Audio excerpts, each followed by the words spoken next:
গাড়ির ড্রাইভার থেকে ঊর্ধ্বতন কর্মকর্তা, গাড়ির তেলের ভুয়া খরচ দেখিয়ে লোপাটের কয়েক কোটি টাকার ভাগ পেয়েছেন সবাই। ঢাকা দক্ষিণ সিটি কর্পোরেশনে দুদকের অভিযানে মিলেছে প্রাথমিক সত্যতা, তবে সিটি কর্পোরেশনের পরিবহন বিভাগ দিতে পারেনি সদুত্তর।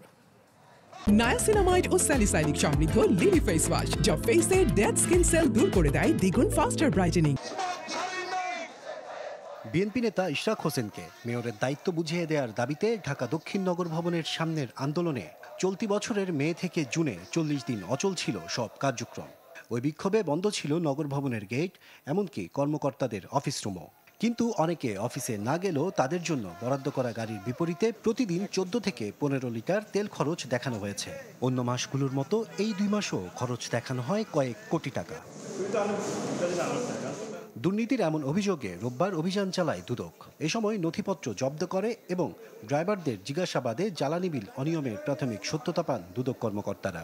বিলটা যখন প্রাথমিকভাবে জমা দেওয়া হয়, সাবমিট করা হয়, তখন পরিবহন কর্মকর্তারা সেটা অনুমোদন করেন।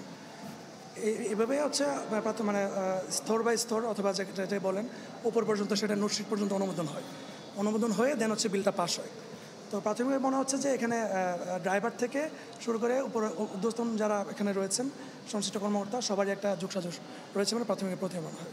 অভিযানে ঢাকা দক্ষিণ সিটির পরিবহন শাখার মহাব্যবস্থাপককে পাওয়া যায়নি। তবে সহকারী ব্যবস্থাপক জানান, গরমিলের কারণ জানাতে পারবেন কেবল ঊর্ধ্বতন কর্তৃপক্ষ।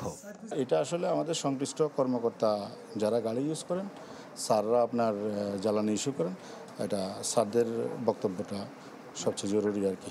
অভিযানে দুদক টিম জানায়, জব্দ করা নথি বিশ্লেষণ করে কমিশনে প্রতিবেদন দাখিল করা হবে। এর ভিত্তিতেই নেওয়া হবে পরবর্তী পদক্ষেপ। এখন আমরা রেকর্ডপত্র কিছু সংগ্রহ করেছি।